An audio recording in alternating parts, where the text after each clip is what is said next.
Good morning students, this is Rajendra Sharma. कल हमने पिछले वीडियो में हमने अभ्यास प्रश्नोत्तर स्टार्ट किए थे पार्ट नंबर 2 के, जिसमें हमने देखिए इस प्रकार से जो प्रश्नोत्तर है वो किए थे। उसका आपको मैं पहला जो पेज है वह दिखा रहा हूँ। ये क्वेश्चन आंसर हमने फर्स्ट वीडियो में कंप्लीट कर लिए थे और मैंने आपको इसको समझा भी दिया था। ये वीडियो इसलिए दिखा रहा हूँ आपको ताकि आपको समझ में आ सके कि कहाँ हमने छोड़ा था चैप्टर और कहाँ से अब चैप्टर स्टार्ट होने वाला है। तो आइए देखते हैं इससे आगे। क्वेश्चन नंबर 2 का खैर वो आज मैं आपको इस वीडियो में कंप्लीट करवाऊंगा। देखिए यहाँ दिया हुआ है पदानाम वर्ण विच्छेदम प्रदर्शयत, अर्थात पदों का वर्ण विच्छेद दिखाएं, यानी पदों को वर्ण विच्छेद करना है हमें। ठीक है, इसी प्रश्न के भाग में हमने वर्ण संयोजन किए थे। अब हम इस भाग में वर्ण विच्छेद करेंगे। वर्ण संयोजन का अर्थ होता है वर्णों को आपस में मिलाना या जोड़कर लिखना, एवं वर्ण विच्छेद का अर्थ होता है वर्णों को अलग अलग करके लिखना या वर्णों के टुकड़े करके उनको लिखना। तो देखिए यहाँ पर हमें वर्ण विच्छेद करना है। यहाँ यथा दिया हुआ है आपके लिए, मतलब पहला जो एग्जाम्पल है वो आपके लिए पहले से दिया हुआ है यहाँ पर। उसके आधार पर हमको बाकी जो शब्द हैं उनके वर्ण विच्छेद करने हैं। देखिए यहाँ दिया हुआ है यथा में कोकिले। इसका वर्णों का टुकड़े विच्छेद करने हैं हमको, वर्णों के टुकड़े करने हैं। तो देखिए कै में ओ की मात्रा है तो कै प्लस ओ होगा। फिर छोटी की में कै प्लस छोटी ई की मात्रा है तो कै प्लस छोटी ई लिखेंगे। इसके बाद लय में ए से एडी की मात्रा है तो लय प्लस ए इसका वर्ण विच्छेद होगा। ठीक है, इस प्रकार से हमको सभी का वर्ण विच्छेद करना है। तो आइए देखते हैं। चटके, इसका हम वर्ण विच्छेद करते हैं। तो देखिए च में ए की मात्रा मिली हुई है, यानी ए स्वर जुड़ा हुआ है तो च प्लस ए। उसके बाद टे में भी ए की मात्रा या ए की ध्वनि मिली हुई है तो यह भी टे प्लस ए इसका वर्ण विच्छेद होगा। इसके बाद कै में ए की मात्रा मिली हुई है तो कै प्लस ए इसका वर्ण विच्छेद होगा। इसी प्रकार से धावी का शब्द है, इसमें देखिए ध प्लस आ वर्ण मिला हुआ है। उसके बाद व प्लस छोटी ई वी बना, एवं कै प्लस आ और आगे विसर्ग दिया हुआ है, इससे मिलकर का शब्द बना, यानी का वर्ण बना। तो इस प्रकार से इसका भी हमको वर्ण विच्छेद करना है। अब देखिए आगे कुंचिका शब्द दिया हुआ है। कुंचिका में देखिए सबसे पहले कु वर्ण है। ठीक है, कु में क्या कै प्लस उ की मात्रा है तो कै प्लस ऊ से कु बनता है। इसके बाद देखिए च वाली लाइन में आने वाला अणे अकेला ही है, तो यह अकेला ही रहेगा। इसके बाद तुरंत च आ गया, तो च प्लस छोटी ई मिलकर ची बनेगा। इसके बाद कै प्लस आ मिलकर का बना। इस प्रकार से कुंचिका शब्द बनेगा वर्ण विच्छेद करने पर। ठीक है। इसके बाद देखिए नेक्स्ट है खटवा। यहाँ पर भी देखिए ख के अंदर ए की ध्वनि है, ए वर्ण है, अर्थात ख प्लस ए मिलकर ख बनता है। इसके बाद टे में हलंत लगा हुआ है, तो टे को हम ज्यों का त्यों लिखेंगे। इसके बाद वे प्लस आ बराबर बनता है वा। इस प्रकार से कुछ हमारा शब्द बनेगा खटवा। खटवा मीन्स खाट या चारपाई। इसके बाद देखिए छुरिका शब्द में सबसे पहले छू। छू कैसे बना? छ प्लस ऊ अर्थात छू बना। इसके बाद रे प्लस ई मिलकर छोटा री बना, तथा कै प्लस आ मिलकर का बना। तो छुरिका का वर्ण विच्छेद कुछ इस प्रकार, छुरिका का वर्ण विच्छेद कुछ इस प्रकार से होगा। तो हमको इस वीडियो के द्वारा वर्ण विच्छेद करना सीखना होगा। वर्ण विच्छेद में यदि कोई व्यंजन के बाद स्वर आता है तो वह स्वर उस व्यंजन में ऐड हो जाता है, मिल जाता है।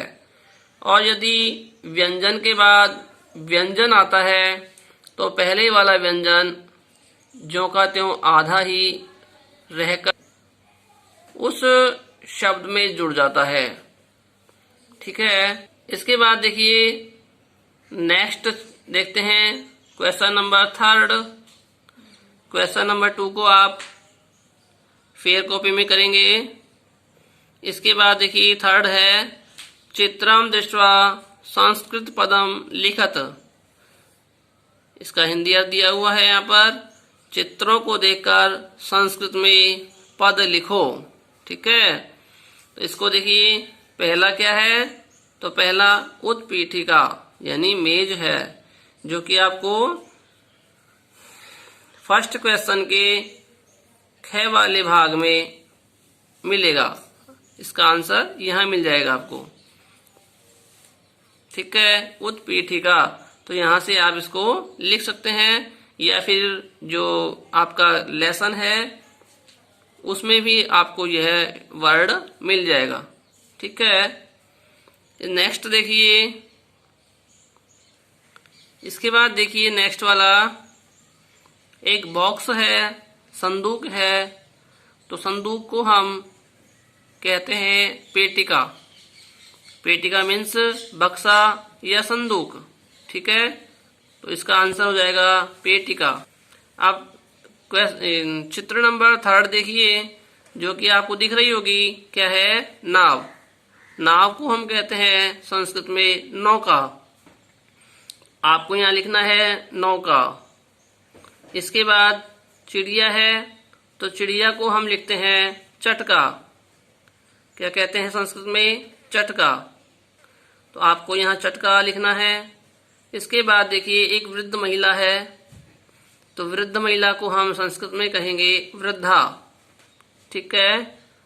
इसके बाद देखिए स्केल दिया हुआ है, तो स्केल को हम कहते हैं मापिका। तो यहाँ आप लिखेंगे मापिका। इसके अलावा देखिए यहाँ पर आपको नीचे, इसके जस्ट नीचे इन सभी के आंसर भी मिल जाएंगे। तो यहाँ से आप इनको आसानी से लिख सकते हैं।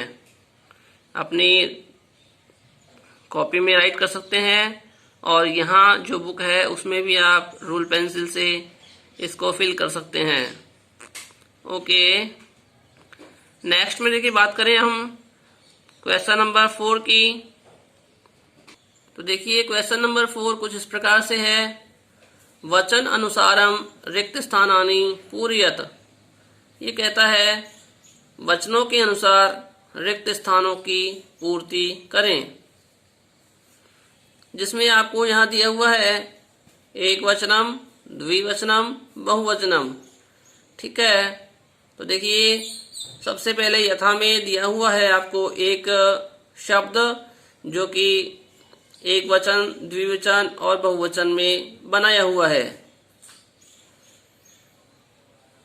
देखिए यहाँ लता शब्द है, और लता शब्द आकारांत स्त्रीलिंग शब्द है, अर्थात लता के लास्ट वाले अक्षर ता में आ की ध्वनि है, आ की मात्रा है, तो यह आकारांत हुआ।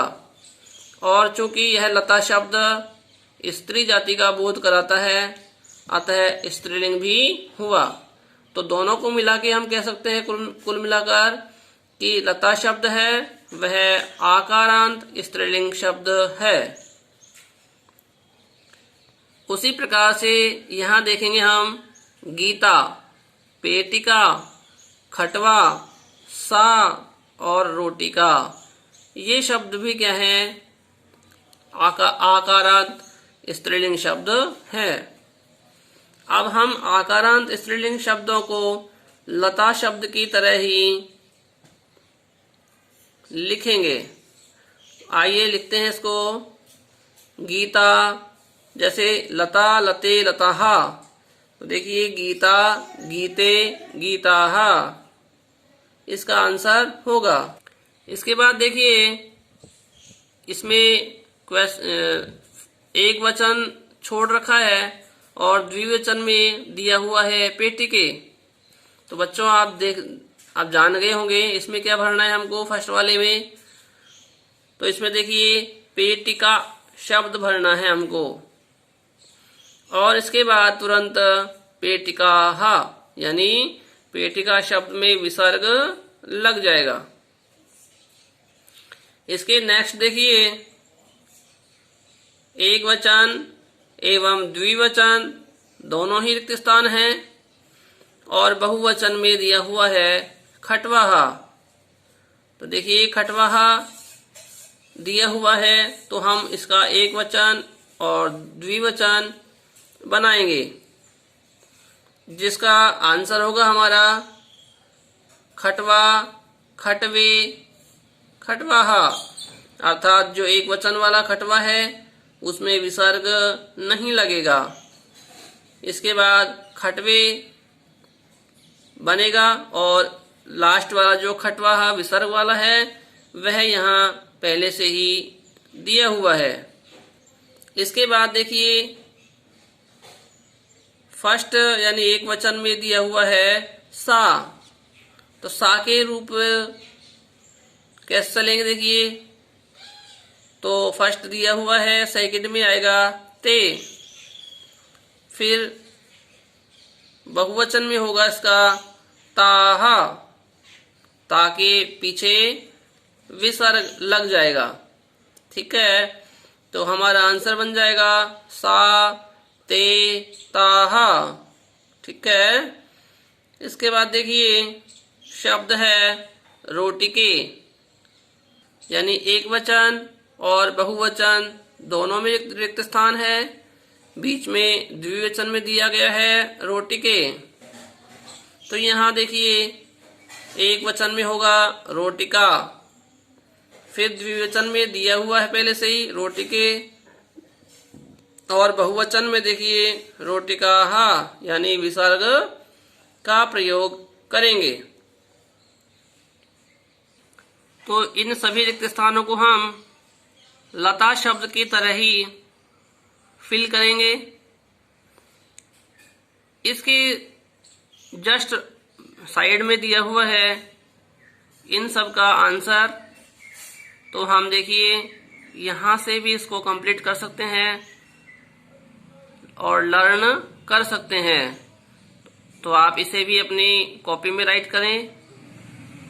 नेक्स्ट वीडियो में बेटा मैं आपको क्वेश्चन नंबर 5 यानी इस क्वेश्चन के आगे पढ़ाऊंगा, question number 5, 6।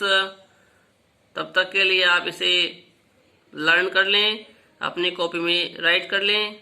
Have you nice day.